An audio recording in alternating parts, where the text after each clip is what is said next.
자, 이번 비디오에서는 풀링이라는 소위 층과 업샘플링이라는 층을 한번 살펴보도록 하겠습니다. 사실 이 층이라고 제가 얘기하는 이유는요, 우리가 보통 신경망에서 컨볼루션 연산을 사용하는 신경망을 컨볼루션 뉴럴 네트워크이라 그래서 CNN이라 그러는데, 이 뉴럴 네트워크에는 컨볼루션 연산만 사용되는 건 아닙니다. 사실은 그 사이사이에 다양한 그러한 연산 그리고 다양한 층이 사용되는데, 그 일반적인 층 중에 보통 컨볼루션과 함께 사용되는 풀링이라는 층과 업샘플링이라는 층이 있는 겁니다. 그리고 풀링이 하는 일은 주로 입력의 크기를 줄이는, 좀 작게 만드는 역할을 하고요. 업샘플링은 입력의 크기를 늘리는데, 좀 더 크게 만드는데 사용된다고 보시면 됩니다. 그래서 이 풀링이 무엇이고 어떻게 동작하는지를 살펴보고, 그 다음에 업샘플링과 풀링과의 관계까지도 한번 살펴보도록 하겠습니다. 자, 제일 먼저 풀링을 한번 생각을 해보겠습니다. 즉, 풀링은 주어진 영역에서 평균 또는 최대값을 찾아내서 이미지 차원을 낮춘다라고 생각하시면 됩니다. 예를 들어서 지금 이만한 크기의 행과 열을 갖는 우리가 이미지가 있는데, 풀링을 요것에 정확히 반되는 사이즈로 요만한 너비와 요만한 높이를 갖는 이미지로 바꾸어 줬어요.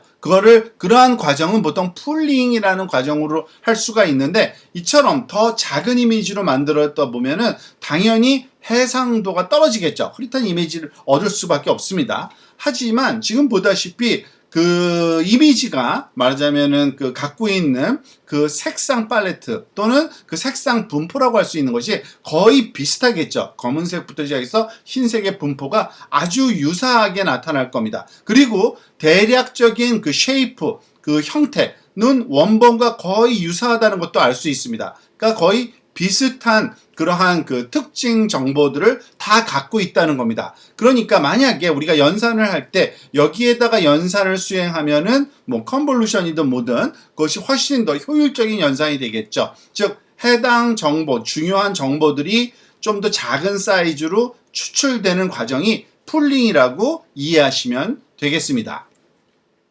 자, 그런데 사실은 이미지를 작은 사이즈로 만들 때 우리가 하는 풀링 연산 중에 여러 가지 연산 과정이 있을 수가 있는, 그러니까 방법론이 있을 수가 있는데, 가장 파퓰러한, 그러니까 인기가 좋은 거는 최대 풀링이라는 겁니다. 맥스 풀링이라고 불러요. 맥스 풀링.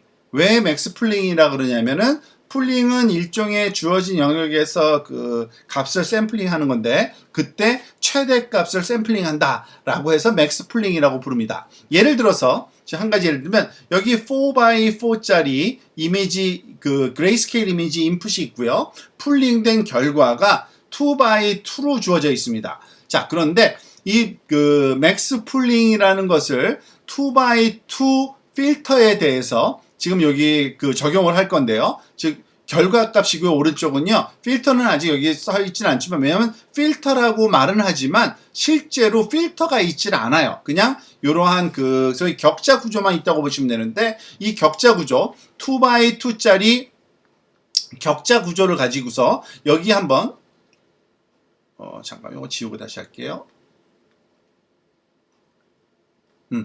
즉 2x2짜리 격자 구조를 가지고서 이 맥스 풀링을 적용하면은 이미지, 인풋 이미지의 2x2 영역에 해당되는 소위 픽셀 값들을 가져다가 그 중에서 제일 큰 값, 0, 28, 1 중에 20이라는 값이 제일 크잖아요. 맥시멈 값을 출력의 첫 번째 픽셀에 써주는 겁니다. 그 다음에 보통 풀링은요, 풀링에 사용되는 필터와 크기와 동일한 사이즈의 스트라이드를 줍니다. 즉 보폭도 2가 되는 거죠. 사이즈 2의 맥스 풀링에서. 그러면은 이전 것과는 전혀 겹치지 않는 새로운 픽셀 위치에서만 2x2 영역을 잡고 숫자들을 가만히 살펴보세요. 30, 45, 23, 43, 어떻게 해요? 45라는 값이 여기에 들어오겠죠.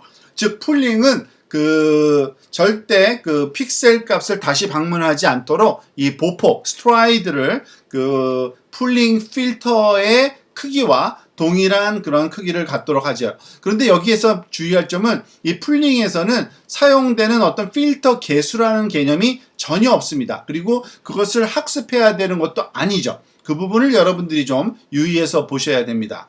즉 풀링 단계를 하나씩 그림으로 다시 설명되어 있는데요. 두 번째 픽셀은 두 개의 스트라이드를 보폭 2루에서 움직여서 이렇게 결정이 될 수 있고요. 그 다음에는 또 왼쪽 아래 그리고 심지어는 오른쪽 아래까지 이렇게 동일하게, 그래서 4x4짜리, 즉 4x4짜리의 입력에 그 크기가 2인 맥스 풀링을 스트라이드 2로 적용을 했을 때 결과값이 2x2로 나타날 수밖에 없다라는 것을 우리가 알 수 있고요.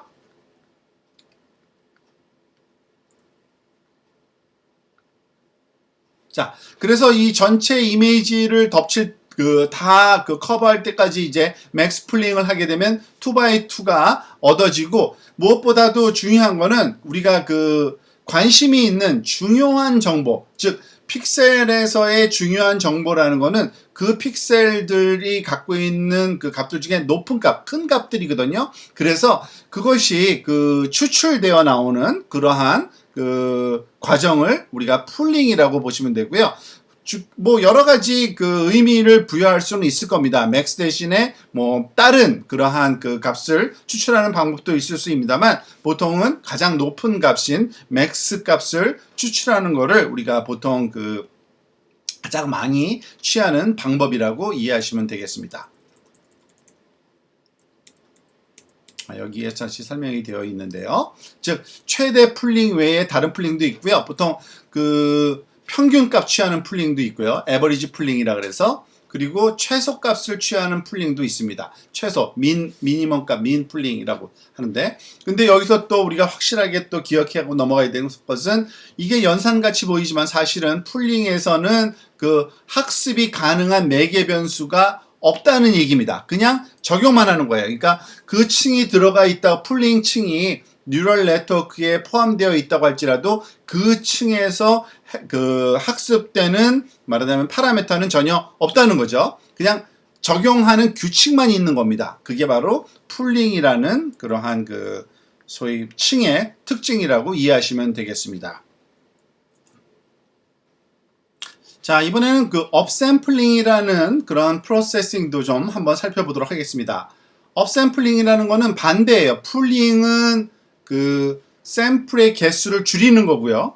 업샘플링은 이름에서 알 수 있듯이 샘플을 증가시키는 거거든요. 그래서 업샘플링, 샘플의 개수를 높인다는 뜻입니다. 그래서 저해상도 이미지를 감안해서 업샘플링에서는 좀 더 높은 해상도의 이미지를 갖기를 원하는 일종의 프로세싱이라고 보시면 됩니다. 즉 픽셀의 개수가 예를 들어서 이만했던 것이 지금 여기에 보면은 거의 2배의 크기의, 말하자면 픽셀을 수평 수직으로 가져서 좀 더 큰 이미지를 우리가 얻을 수 있게 되겠죠. 사실은 이미지 픽셀의 정보가 픽셀에 갖고 있는 인포메이션이 늘어나지는 않습니다. 하지만 좀 더 많은 추가 픽셀에 말하자면은 생기는 거고요. 그것을 가지고서 좀 더 고해상도의 이미지를 얻는 또 다른 방법론이 좀 필요하겠죠. 근데 그거는 여기서 지금 다루는 건 아니고요. 즉 샘플링을 증가시키는 그러한 프로세싱이 있다라는 것, 그러한 층이 있다라는 것 정도만 알면 되겠습니다.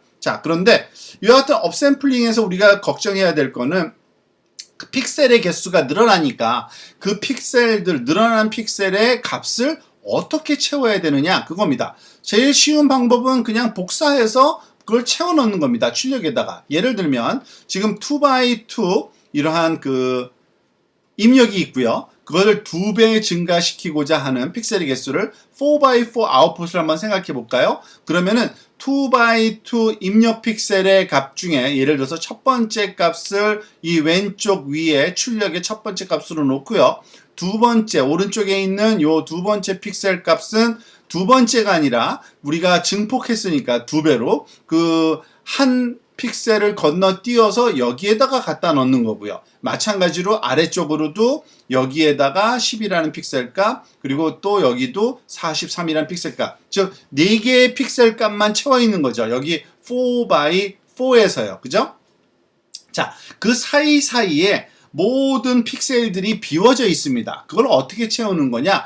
가장 가까운 그러니까 픽셀 값으로 채워 넣는 방법이 있습니다. 그게 바로 nearest neighbor라고 부르는 건데요. 가장 가까운 이웃을 표현하는 용어죠. 그렇다 보면은 이 위에 있는 값을 여기다가 채워 넣고, 여기 있는 값을 여기에 채워놓고, 여기 있는 값을 여기에 채워놓고, 마찬가지 방법으로 다 우리가 수행을 하면은 이와 같이 모든 pik셀의 값을 갖는, 그렇지만은 이전에 그 2x2였던 이미지 크기가 4x4로 지금 그 증폭된 그 더 많은 샘플의 개수가 늘어난 이러한 값으로 그 주어지는 이미지가 얻어질 수 있게 되는 겁니다. 물론 이렇게 그 nearest neighbor 값만 우리가 사용하진 않고요. 좀 더 스마트한 프로세싱 방법도 있습니다. 그 중에 하나가 뭐 linear interpolation 또는 bilinear interpolation이라고 부르는 건데요. linear interpolation 같은 경우에는 여기 있는 픽셀 값과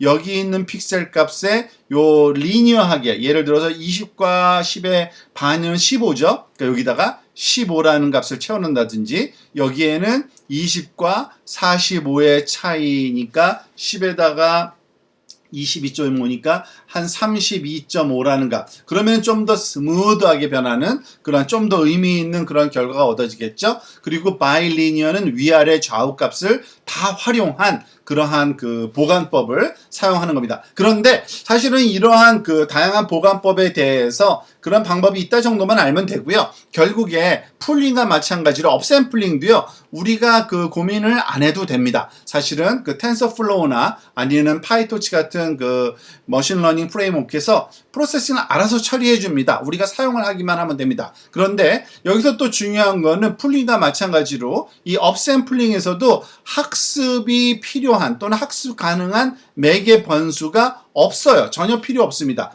그냥 적용만, 어떤 규칙입니다. 룰입니다. 이런 것을 적용만 하기만 하면 되는 겁니다. 픽셀의 개수를 늘리고 줄이는 그러한 그 프로세싱을 우리가 뉴럴 네트워크, 그 신경망의 일부분에 사용할 때 그 컨볼루션과 함께 사용하는 그러한 추가적인 그러한 층, 그리고 연산 또는 그 룰이라고 우리가 이해하시면 되겠습니다. 자, 요약을 하면 이렇습니다. 입력의, 그러니까 풀링이라는 거는 입력 크기를 줄이고요. 업샘플링은 그 반대, 입력 크기를 늘리는 거죠. 컨볼루션하고 다릅니다. 즉, 풀링하고 업샘플링은요, 학습 가능한 매개 변수가 없습니다. 그냥 어떤 약속된 규칙만 있는 겁니다. 그래서 사실은 그 우리가 또 필요한 또 다른 프로세싱이 있는데, 전치 그 컨볼루션이라고 그래서 트랜스포트 컨볼루션이라는 것인데, 이것이 사실은 업샘플링 층이 아닌 업샘플링이 되는 건데, 그의 내용은 또 다시 한번 배워보도록 하겠습니다.